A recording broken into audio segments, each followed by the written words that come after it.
Hello my dear students and welcome back to my channel. In today's video, we will be discussing about the difference between the probe and the primer. This is a very confusing topic to most of the students of class 12 biotechnology. So, let us clear the doubts between the probe and the primer. Before starting the topic, if you are new to my channel, please subscribe to my channel for more such videos. So, now let us start the topic. What is the difference between a probe and a primer?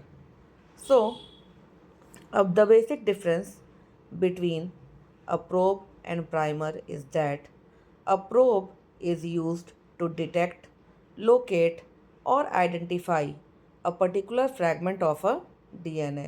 मतलब कि अगर हमें किसी genome में से या कई सारे अगर हमारे पास जीन्स हैं, जीन लाइब्रेरी है, उसमें से अगर हमें किसी पर्टिकुलर फ्रैगमेंट ऑफ डीएनए को लोकेट करना है या फाइंड करना है, उस केस में हमें प्रोब की मदद मिलती है।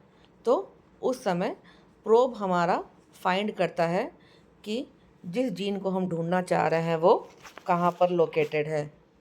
वहीं प्राइमर क्या करता है? तो primer is used as a starting point for the synthesis of a particular fragment of DNA. मतलब कि अगर हमें कोई पर्टिकुलर फ्रैगमेंट ऑफ डीएनए को एम्पलीफाई करना है तो उस केस में हमें प्राइमर्स की ज़रूरत पड़ती है। जैसे हमारे बॉडी में भी जब सेल डिवाइड होता है तो वहाँ पर भी डीएनए डुप्लीकेट होता है या जिसे हम कहते हैं रेप्लिकेशन। उस समय भी हमारे डीएनए पॉलीमरेज एंजाइम को प्राइमर्स की ज़रूरत पड़ती है। क्यों?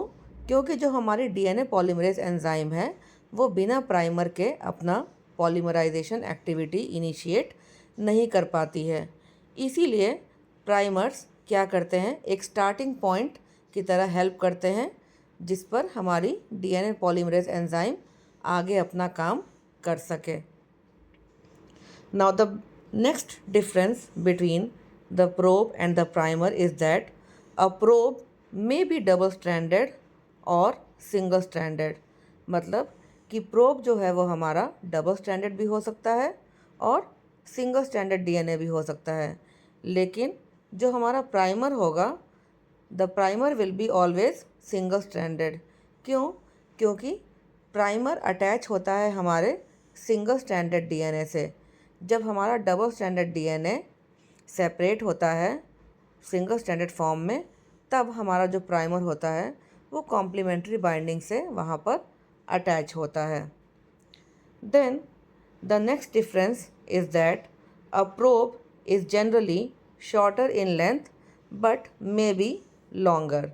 मतलब जो प्रोब की लेंथ होगी वो शॉर्ट भी हो सकती है और लॉन्ग भी हो सकती है। लेकिन जो हमारा प्राइमर होगा it will be always shorter in length.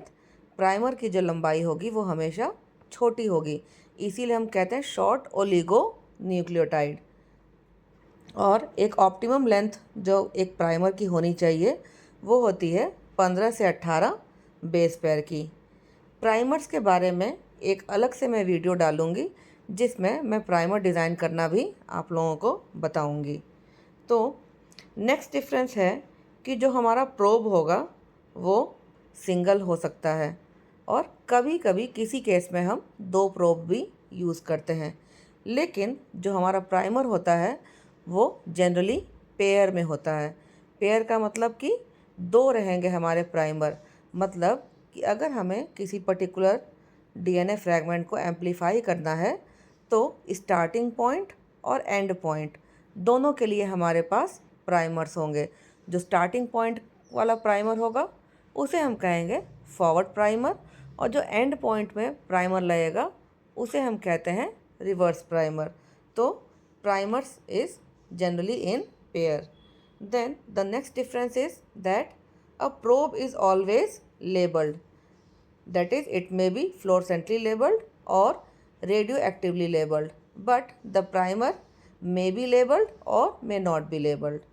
Now, A probe is used in fish and southern blotting experiment, whereas the primers are used in PCR or cloning experiments.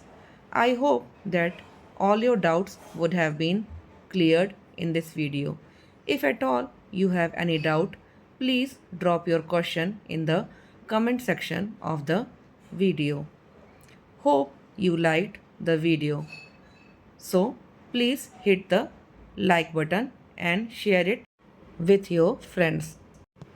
Thank you all for watching the video.